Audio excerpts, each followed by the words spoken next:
बहुत बहुत स्वागत है आप सभी का। मैं हूं अभिलाष मिश्रा। आप देख पा रहे हैं इस वक्त आपका पसंदीदा शो आपकी बात। हम बात करेंगे मध्य प्रदेश की। जी हां, मध्य प्रदेश में ब्लैक फंगस के कहर के बीच आज से अनलॉक की शुरुआत हो चुकी है। हालांकि जिस तरह से ब्लैक फंगस के इंजेक्शन और दवाइयों के लिए पूरे प्रदेश में हाहाकार मचा हुआ है, उससे अनलॉक को लेकर सवाल भी उठ रहे हैं कि कहीं अनलॉक के बाद सड़कों पर उमड़ रही भीड़ की लापरवाही भारी ना पड़ जाए। ऐसे में जरूरी है कि इंजेक्शन और दवाओं की किल्लत के बीच आम लोग एहतियात बरतें ताकि उन्हें दवाइयों के लिए दर दर की ठोकरें ना खानी पड़ें। क्यों दर दर की ठोकरें खाने की हम बात कर रहे हैं, यह आपको दिखाएंगे, और क्या अंजाम हो रहा है ब्लैक फंगस के मरीजों का, यह भी आपको बताएंगे। शुरू करते हैं आज आपकी बात।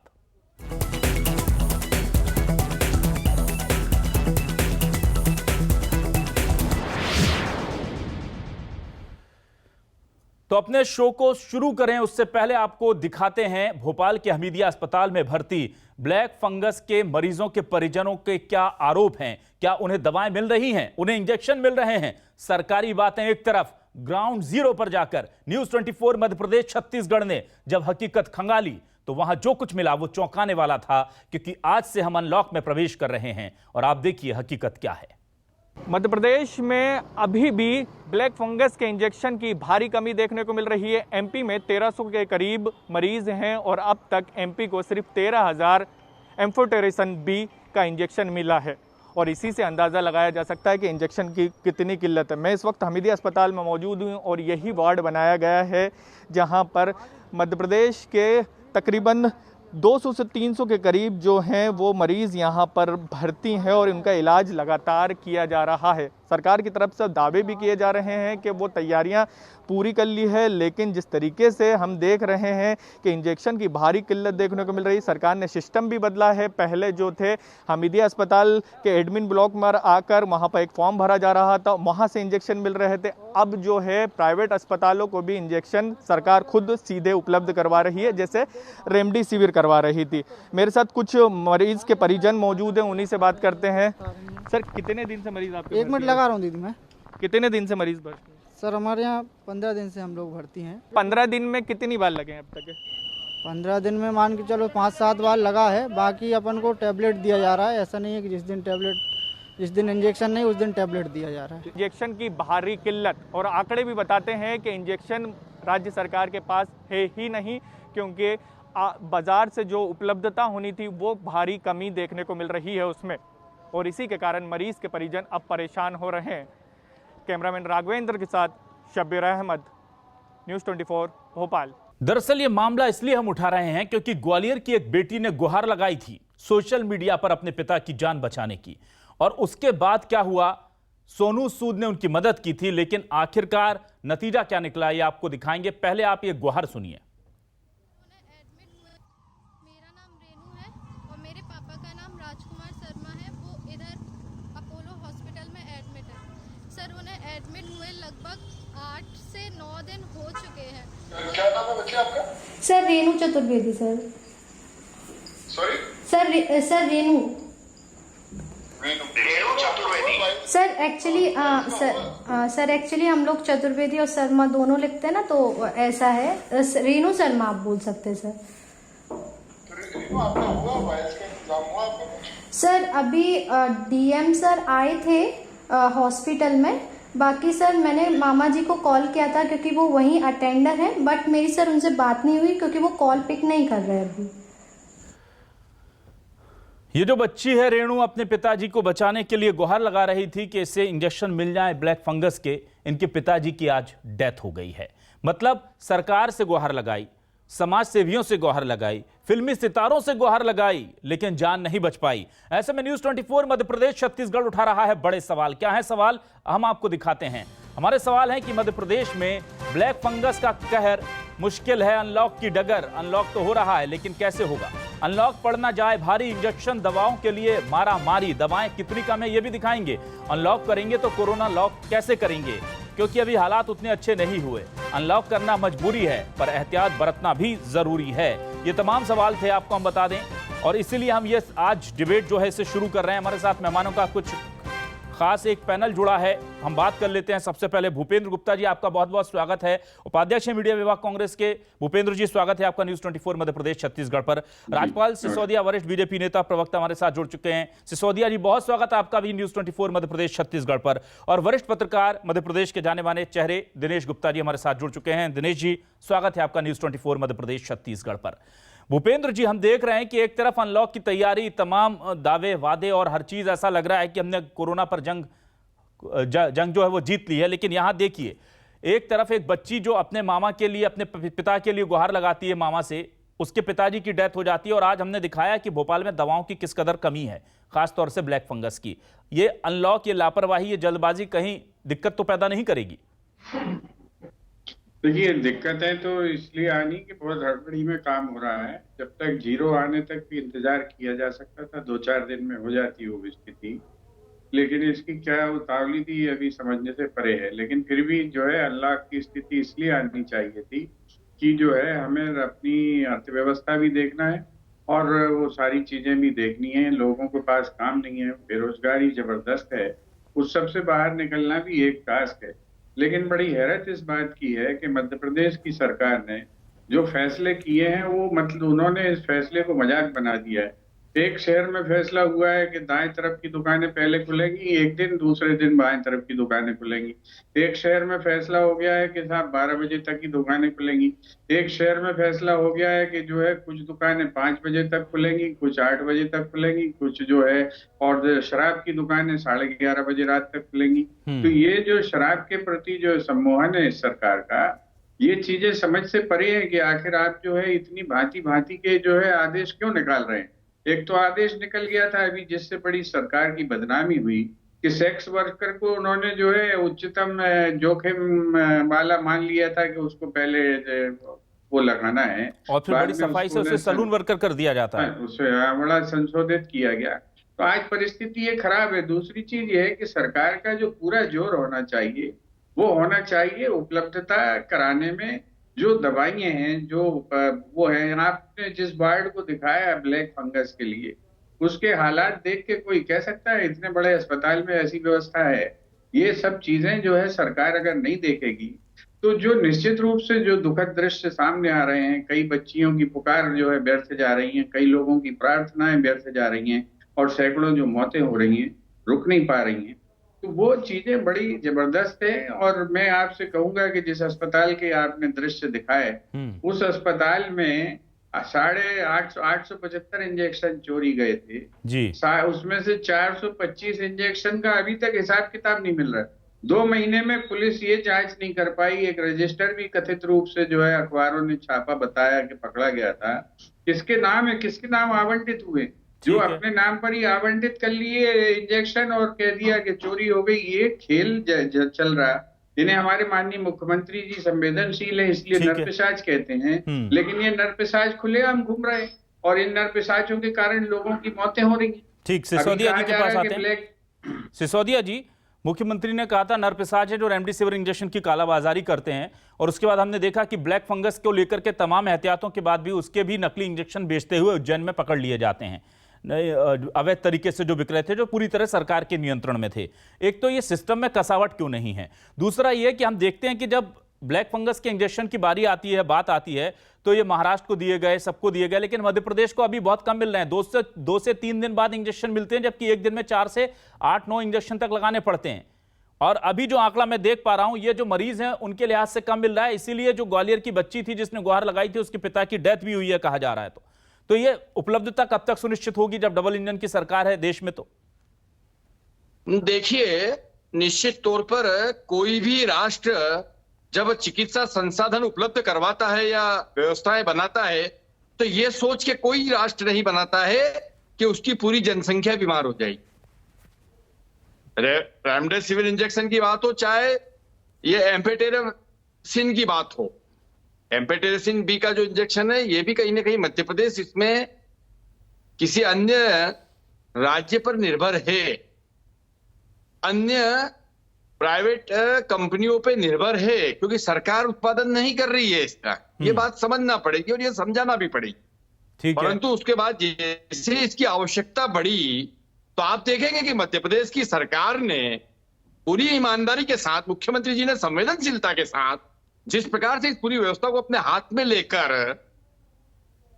ब्लैक फंगस के लिए वार्ड बनाकर वहां पर सरकारी सिस्टम के तहत वितरण करने का काम किया है, निश्चित तौर पर इस वितरण की व्यवस्था की ही वजह से आज कहीं भी एम्फेटेरेसिन की ब्लैक मार्केटिंग नहीं हो रही है। सर हो रही है सर, उज्जैन उज्जैन में आपने अभी जो जिक्र, जी उज्जैन में उसी पे आ रहा हूं, जो उज्जैन में आपने जिक्र करा है जिस केस का, उस केस में खुद उज्जैन को बिलोंग करता हूं, मैंने भी उस केस की स्टडी करी और पता करवाया। मथुरा से कोई व्यक्ति लेके आ जाता है और यहां आके बेच देता है, उस दुकान का लाइसेंस निरस्त है, वह व्यक्ति जेल में है, उस पर रासुका की कार्रवाई हो चुकी है।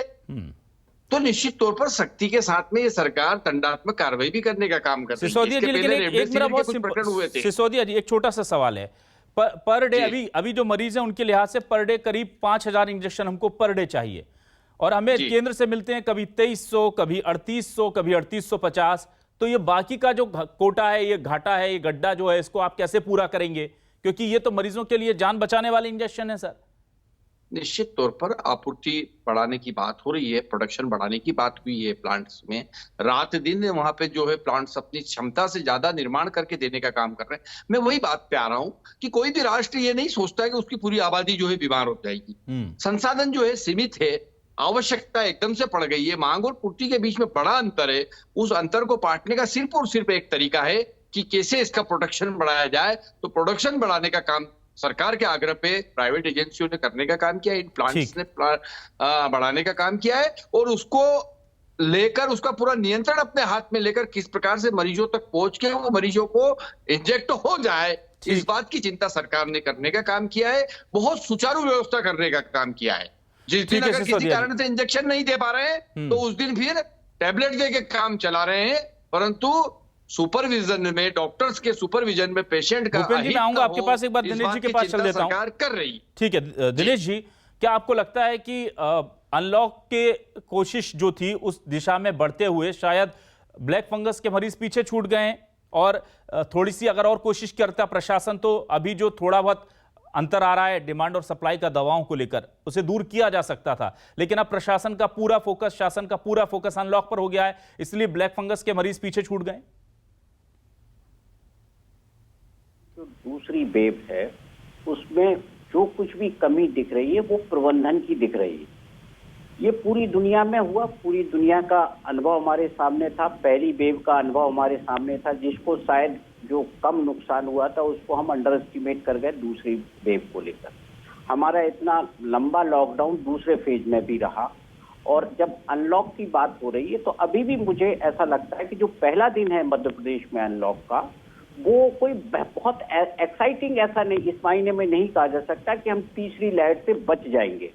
जिस तरह का प्रशासन का हम सतर्कता देख रहे हैं या लोगों की सजगता को देख रहे हैं, तो ये भय अभी भी बना हुआ है कि तीसरी लहर कहीं फिर से जल्दी दस्तक ना दे दे। ये तो अनलॉक की स्थिति आप किसी भी शहर के किसी भी आप चौराहे पर जाकर इसको बड़े आराम से देख सकते हैं कि चाहे पान की दुकान हो, चाय की दुकान हो, जो ऐसी जगह हैं जो जहां से संक्रमण फैलता है। आप ब्लैक फंगस के इंजेक्शन में भी उसी तरह का प्रबंधन का अभाव हमको देखने को मिल रहा है जिस तरह से रेमडेसिविर में मिल रहा था। ये लोग भटक रहे हैं। रिक्वायरमेंट आज है तो यदि वो 4 दिन बाद मिलेगा तो उसका परिणाम क्या होगा?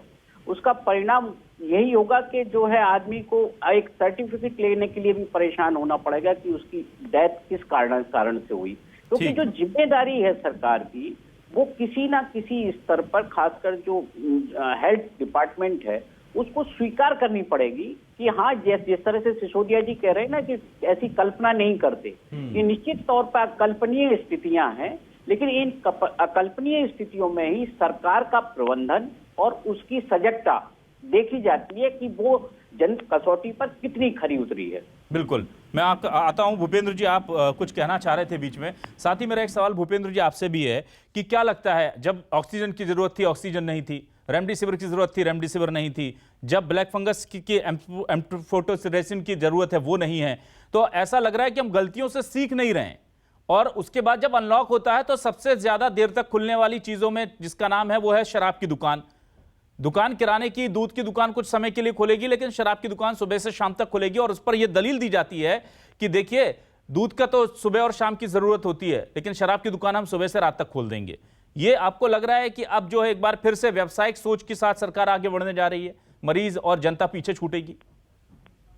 ये व्यावसायिक सोच नहीं है, ये माफिया सोच है। मैं पहले तो जो है सिसोदिया जी को बहुत आभार व्यक्त करना चाहूंगा, धन्यवाद देना चाहूंगा कि उन्होंने दो महत्वपूर्ण बातें रेखांकित की। पहली बात तो ये उन्होंने रेखांकित की कि किसी को ये मालूम नहीं था सरकार को कि जो है पूरे देश में सब लोग इससे बीमार पड़ जाएंगे। तो ये तो उन्होंने स्वीकार करा कि जो है एक बृहद आबादी जो है इसमें बीमार पड़ चुकी है और इसका उनकी सरकार को कोई आभास नहीं था, उन्होंने कोई इसकी जो है संज्ञान नहीं ली। दूसरी चीज उन्होंने ये कही कि मांग और आपूर्ति में बहुत भारी अंतर है, जिसको जो है प्रोडक्शन बढ़ा के ठीक किया जा सकता है। ये पहले व्यक्ति हैं और इनको मैं आभार व्यक्त करूंगा कि जिन्होंने ये स्वीकारा कि मांग और आपूर्ति में भयंकर अंतर है। और यही बात कांग्रेस कह रही तो ये उसको देशद्रोही कहने लगते हैं। जब कांग्रेस यही बात कहती है जो माननीय सिसोदिया जी कह रहे हैं कि साहब मांग और आपूर्ति में अंतर है और लोग मर रहे हैं, क्योंकि इसका परिणाम जो है मांग और आपूर्ति का अंतर, ये कोई जो है चावल दाल खाने वाला अंतर नहीं है जी। अगर ये चीज नहीं मिलती है तो इसका सीधा परिणाम मृत्यु है, और मृत्यु में आदमी चला जाता है। तो उसका जब इतना कहना चाहिए क्रूर परिणाम जिस मांग और आपूर्ति के कारण आता है, अगर वो सरकार की प्राथमिकता का विषय नहीं है तो ये बहुत ही दुर्भाग्यपूर्ण है। दूसरी बात मैं ये कहना चाहता हूं कि अभी हमारे साथ एक बहुत ही वरिष्ठ विधायक रहे हैं, इनके एक नेता हमारे साथ डिबेट में थे। वो एक कह रहे थे कि साहब शराब जो है, शराब से जो है आर्थिक स्थिति सुधर रही है, वो अर्थव्यवस्था को बनाए रखने के लिए शराब बेचना जरूरी, उससे रेवेन्यू आती है। मैंने उनसे सवाल ये किया कि श्रीमान जी, एक गरीब मजदूर आदमी चावल खरीदता है, उस पर जीएसटी लगता है, रेवेन्यू आती है कि नहीं आती? मैं साबुन खरीदने जाता हूँ, उस पर जो जीएसटी लगता है, रेवेन्यू आती है कि नहीं आती है? कोई नमक खरीदता है, दाल खरीदता है, कोई जो है शैम्पू खरीदता है, सब पर जो है रेवेन्यू जनरेट हो रही। तो शराब में ऐसी कौन सी सम्मोहक रेवेन्यू जनरेट हो रही है जो इन सारी रेवेन्यू से अलग है? हजारों आदमी आज जो चावल दाल सब चीजें खरीद रहे हैं, रेवेन्यू जनरेट कर रहे हैं, सरकार के पास पैसा पहुंच रहा है घूम करके उसमें से। तो सरकार इनके बारे में तो बहुत ही क्रूर हो जाती है और शराब के बारे में इतनी सदैय हो जाती है। इसलिए मैं इसको कहता हूँ ये माफिया के साथ प्लानिंग है। ये प्लानिंग जो है केवल रेवेन्यू की प्लानिंग नहीं है, ये प्लानिंग केवल जो है लोगों को सुविधा देने की प्लानिंग नहीं है। ये जो है खेल रात को जो शुरू होता है उसकी योजना है। इस पे सरकार को विचार करना चाहिए। और जो 2 घंटे 3 घंटे एक्स्ट्रा आप दे रहे हैं शराब की दुकानों को, उन 3 घंटों में कितनी एक्स्ट्रा रेवेन्यू आएगी, इसकी स्टडी करवाना चाहिए सरकार को, सामने लाए। जनता उसको स्वीकार करेगी अगर उसमें तथ्य होंगे तो। ठीक, सिसोदिया जी, ये बड़ा सवाल है। किसान, आम किसान जो था अपनी सब्जियों पर ट्रैक्टर चलाता नजर आ रहा था, वो तस्वीरें भी हमने दिखाई। वो तस्वीरें हमने दिखाई कि भोपाल के बगल के भैरवपुर में लोगों ने टमाटर अपना जमीन पे फेंक दिया, बिछा दिया, और कह रहे थे कि हमको बेचने नहीं जाने देते, बेचने जाते हैं तो पुलिस हमें डंडे मारती है। 2-3 दिन पहले, 4 दिन पहले की वो तस्वीरें थी। और इसी डिबेट में वो तस्वीरें दिखा करके मैंने सवाल पूछा था कि इन गरीबों को तो थोड़ा सा मोहलत दे दीजिए, सब्जी तो सभी बेच सकते हैं, लेकिन सिस्टम ऐसा है कि वो किसी तरह की मुरव्वत नहीं कर रहा। और अब आप शराब के लिए सबसे ज्यादा वक्त दे रहे हैं, कैसे डिफेंड करेंगे इससे? सर, अनलॉक आप कीजिए, अच्छी बात है, लेकिन मंदिर के लिए इतनी सारी पाबंदियां हैं, किराना व्यापार, किसान, सब्जी वाला, उसके लिए पाबंदियां हैं, मजदूर के लिए पाबंदियां हैं, पर शराब सबसे ज्यादा घंटे मध्य प्रदेश में बिकेगी। क्या इसका रीजन है? नहीं मिश्रा जी, ऐसा है, आज से अनलॉक हुआ है, आज से सब्जी मंडियां भी खुलने का काम हुआ है, आज से अनाज मंडियां भी खुल गई है, कृषि उपज मंडियां भी खुली, आज से दुकानें भी खुली, और इवन के तहत दुकानें खुलने का काम हुआ है। ये सब आज से हुआ है। अब आप आज से 8 दिन पहले की या 4 दिन पहले की तस्वीर बताएंगे कि भाई उसके अंदर दुकानें बंद थी, या तो स्वाभाविक उस समय तो बंद थी, लॉकडाउन था। ठीक है। और जहां तक फसलों का सवाल है, सब्जी की फसलें विशेष करके, तो ये तो देखो कच्ची चीजें रहती है, टमाटर हुआ, प्याज हुआ, और ये कच्ची फसल को जो है भंडारण नहीं किया जा सकता। इस वजह से अगर वो जाके उपभोक्ता के पास पहुंच जाएगी तो अदरवाइज खराब होती है। तो ये कोई पहली बार खराब हुआ है, यही तो कह रहे हैं सिसोदिया जी कि उन्हें बोलिए था कि 24 घंटे बेच लीजिए, आप अपना जितना सामान खराब होने से बचा सकते हैं। निश्चित तौर पर बोल दिया गया है ना, आज से बोल दिया गया है। आपकी जानकारी के लिए मैं बताना चाहता हूँ, आज से फल सब्जी मंडियां भी शुरू हो गई, लेकिन आज से अनाज कृषि उपज मंडियां भी शुरू हो गई। आपने कितना वक्त मुकर्रर किया सर? सवाल उसका है सर, सवाल वक्त मुकर्रर करने का। देखिए अनलॉक अगर आज हुआ है तो आज से ही शुरू होगा ना सब, पहले कैसे हो जाएगा? शराब के लिए 9 घंटे, किराना व्यापार के लिए 4-6 घंटे। क्या कल शराब मिल रही थी? क्या नहीं मिल रही थी? नहीं तो 6 और 9 घंटे का अंतर क्यों सर? आप आज से शुरू हुआ है, आज से शुरू हुआ है। और मेरा निवेदन ये है कि कांग्रेस दिनेश जी सवाल जो है वो टाले जा रहे हैं। वो कह रहे हैं आज से शुरू हुआ है, लेकिन 9 घंटे उधर क्यों और दूध वालों को 6 घंटे क्यों, ये नहीं बोल रहे? मेरी बात आ जाए, जिस प्रकार से शराब समय को लेकर वो कोई डिफेंड नहीं कर सकते जी। आप चाहे कि जो समय है सबके सामने है कि कौन सी चीज कब तक खुल रही है, जिला प्रशासन ने आदेश दिया हुआ है। और शराब को लेकर ऐसा नहीं है कि हम केवल एक ये कहें कि मध्य प्रदेश में ही इतना प्रेम है। जहां भी राज्य में, आप किसी भी राज्य में जाइए, चाहे कांग्रेस शासित हो, गैर कांग्रेस शासित हो या गैर भाजपा शासित राज्य हो, वहां राजनेताओं का इसी तरह का इंटरेस्ट रहता है। आपको कारण दिया जाता है कि सरकार के खजाने में पैसा इससे आता है। आप टोटल रेवेन्यू, जो सरकार की जो टोटल आय होती है, उसमें आबकारी का, शराब का हिस्सा कितना होता है, जिसको लेके ये इतना चिंतित रहते हैं। ये ऑफिशियल इनकम और अनऑफिशियल इनकम को जब डिवीजन करेंगे तो शायद लोगों को ये समझ में आए कि ये इंटरेस्ट है क्या इसके पीछे, कि शराब की दुकानें जो है आप क्यों इतनी बेताबी रहती है लोगों को खोलने के लिए। आप ठेका करने से भी बचते हैं, आप कहते हैं कि साहब आप तो 10% 15% पर ले लीजिए, क्योंकि शराब को लेके विशेष प्रेम अलग तरह का होता है, वो सरकारी खजाने को लेके नहीं होता। और जो समय है, लोगों की जो आवश्यकता है, उसको ध्यान में रखना चाहिए निश्चित तौर पर, क्योंकि ये जो यदि किराना बाजार है हम ज्यादा समय खोलेंगे तो शायद भीड़ कम होगी। ये सिंपल सा सिद्धांत है, इसको कोई बताने की आवश्यकता नहीं है, क्योंकि यदि हम कम समय के लिए खोलेंगे तो भीड़ जुटेगी और संक्रमण का खतरा बढ़ेगा। इसलिए टाइम पर विशेष ध्यान देने की आवश्यकता है कि वो चीजें जो दैनिक जीवन की जो आवश्यक चीजें हैं, उनके लिए समय निश्चित तौर पर बढ़ाया जाना चाहिए, ताकि लोगों को एक अपने समय के अनुसार जाएं और सामान लेकर आ जाएं, सोशल डिस्टेंसिंग का पालन करें, जो है अपना मास्क लगा कर जाएं, जो भी उनकी एहतियात होती है, जो सरकार जिनकी बार बार अपील करती है, उसमें कम से कम टाइम घटाने से, कम समय के लिए खोलने से उनका पालन असंभव सा लगता है, जो सरकार को पुनर्विचार करना चाहिए। ठीक, भूपेंद्र जी, मैं आपसे जानना चाह रहा था, जो सवाल आपने सबसे पहले उठाया था कि हर जिले में अलग नियम बना है। कोई कह रहा पहले एक दिन लेफ्ट खोलेंगे, एक दिन राइट खोलेंगे, कोई कह रहा नंबर के हिसाब से ऑड इवन खोलेंगे, कोई कह रहा है शाम को खोलेंगे, सुबह नहीं खोलेंगे, कुछ चीजें रात को खुलेंगी। ये परिस्थिति के हिसाब से प्रशासन फैसला ले रहा है, आपको लगता है, या इसमें भी सिस्टम कुछ गड़बड़ कर रहा है? देखिए, ये मैं आपसे कहूं कि सरकार के पास अमला नहीं है। अब आप ऑड इवन करना चाहते हैं तो आपको अपना पूरा अमला झोंकना पड़ेगा कि कुछ अमला आपकी जो है पूरा प्रशासन की मशीनरी जो है चिन्हित करके उन दुकानों को बंद कराने जाए, खुलवाने जाए। कि अभी जो है, अभी मेरी बात एक उनसे हो रही थी, तहसीलदार साहब से। हमने कहाँ पर फोन लगाया, कहाँ पर है? उन्होंने कहा भाई साहब दुकानें बंद करवा रहे हैं। बोले क्यों बंद करा रहे हैं? बोले 5 बजे का आदेश है कि कुछ दुकानें 5 बजे बंद करानी, कुछ 6 बजे बंद करानी, कुछ 8 बजे बंद करानी। तो अब ये बताइए आप जो सरकारी अमले की जो उपयोगिता है, जो एनर्जी जी में लगना चाहिए या जो है कोई और उत्पादक काम करने में लगना चाहिए, वो काय में लगे हुए हैं। और उनको जो है आप वो भी इस तरह से ऊब चुके हैं इस तरह की हरकतों से। ये जो संकी टाइप के जो फैसले हो रहे हैं, इन सनक का सबसे बड़ा दिक्कत हो रही है और इसको सुधारना चाहिए। अभी जो दिनेश जी ने जो बात कही, वो बहुत ही उचित बात कही कि आप समय घटा देंगे भीड़ बढ़ेगी, समय बढ़ा देंगे भीड़ घटेगी। तो अपना उद्देश्य भीड़ घटाना है या जो है व्यवस्था में व्यवधान पैदा करना है, ये निर्णय सरकार को करना पड़ेगा। कुछ जो है अधिकारियों का एक जो है ग्रुप पूरा का पूरा जो है मध्य प्रदेश में इतनी गुमराह की स्थिति रहा है, जिससे अब बचने की जरूरत है इसको, इस सरकार को। अदरवाइज जो है सब डब्बा गोल होने वाला है। ये हालात यहाँ पर पैदा हो गए। 1000 बेड का अस्पताल घोषित होता है, एंड में 200 पे आ जाता है, 200 का भी खुल नहीं पाता है। ये इस तरह की घोषणाएं करवा के, मैं आपको बताऊं, हमने अभी परसों एक विषय उठाया था, निवेदन करना चाहूंगा, 1 मिनट लेना चाहूंगा कि सरकार ने घोषणा कर दी है कि हम जो है आपको फ्री राशन देंगे 3 महीने का और 5 महीने का। उसके लिए एप्लीकेशन मंगा ली गई, 350 एप्लीकेशन एक वार्ड में गई हैं, मात्र 155 लोगों की एंट्री की गई है। सब ऑफिशियल रिकॉर्ड बता रहा हूँ सरकारी में से, कभी भी प्रूव कर सकता हूँ, कोर्ट भी जाएंगे इसके लिए।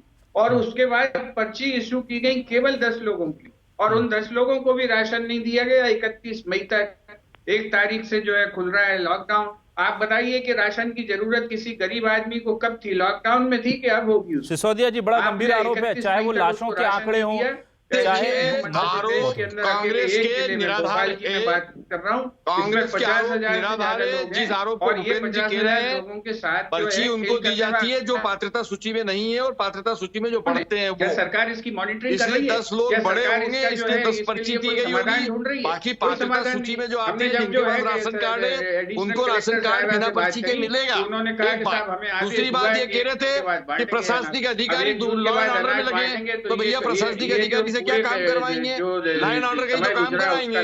कांग्रेस की सरकार थी, क्या मिला? कांग्रेस की सरकार थी, तब कांग्रेस के लोग उनके घरों पे उनसे काम करवाते थे, मंत्री अपने बंगलों पे काम कराते थे। अब भाजपा की सरकार है, अब भाजपा की सरकार में लोक सेवक जनता के बीच में जाके काम कर रहे हैं, लॉ एंड ऑर्डर की स्थिति बनाने का काम कर रहे हैं। अब आप जो है सिर्फ विरोध करना है, इसलिए विरोध करना है तो वो तो कांग्रेस करती रहेगी और उनके विरोध की कोई गंभीरता से लोग भी नहीं ले रहे हैं। इसलिए नहीं ले रहे हैं कि उन्होंने हर बात का विरोध करने का ठान रखा है।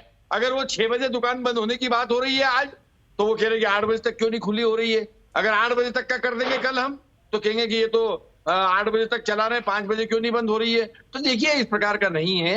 यह अनलॉक जो हुआ है, इस अनलॉक में हमने जो है तमाम व्यवस्थाएं बनाने का काम किया है, एक लंबी फहरिस्त बनाने का काम किया है, लंबा कानून एक सिस्टम बनाने का काम किया है। उस सिस्टम के अनुसार चलेंगे। बिल्कुल सर। सर मैं बस दिनेश जी एक बहुत छोटा सा रिएक्शन आपसे चाहूंगा, 20 सेकंड का महज। क्या आपको लग रहा है कि अनलॉक होना अच्छी बात है, लेकिन उसको सिस्टमेटिक तरीके से करेंगे तो बेहतर होगा? देखिए अभिलाष जी, जन भागीदारी बहुत महत्वपूर्ण चीज है, क्योंकि इसके बिना हम इस संक्रमण पर काबू नहीं पा सकते। ये विश्वव्यापी प्रूफ हो चुका है। और जब हम प्रशासन से कोई चीज कराना चाहते हैं तो वो अपने जो भी पॉलिटिकल बॉसेज हैं उनको खुश करने के लिए निर्णय लेते हैं। और जो मुझे लगता है कि जो राजनीतिक दल हैं उनको अपना जन सरोकार पर ज्यादा ध्यान देना चाहिए कि लोगों को जो है इस संक्रमण से मुक्ति मिले और उनको सुविधा मिल जाए। इससे ज्यादा उन पर किसी चीज पर फोकस नहीं होना चाहिए। बहुत बहुत शुक्रिया सर आप तीनों का, भूपेंद्र जी आपका, सिसोदिया जी आपका भी और दिनेश गुप्ता आपका भी, हमारे इस खास डिबेट में आने के लिए। और हमारी कोशिश बस यही है कि सरकार को हम वक्त रहते सचेत कर दें, क्योंकि हमने पिछले 3, 4, 5 एपिसोड में जो जो चीजें कही वो हुई हैं, और उसे लेकर हमें अच्छा ये भी लगा कि सरकार ने कुछ चीजों का संज्ञान लिया जिनमें आगे दिक्कतें कम हुई हैं, और कुछ मामलों में तो सरकार ने बहुत अच्छा काम किया था। लेकिन अब यहां पर अनलॉक को लेकर के भी कुछ एहतियात बरतने की जरूरत है। इसी के साथ आज आपकी बात मध्य प्रदेश में बस इतना ही। न्यूज़ 24 मध्य प्रदेश छत्तीसगढ़ पर खबरों का सिलसिला लगातार जारी है।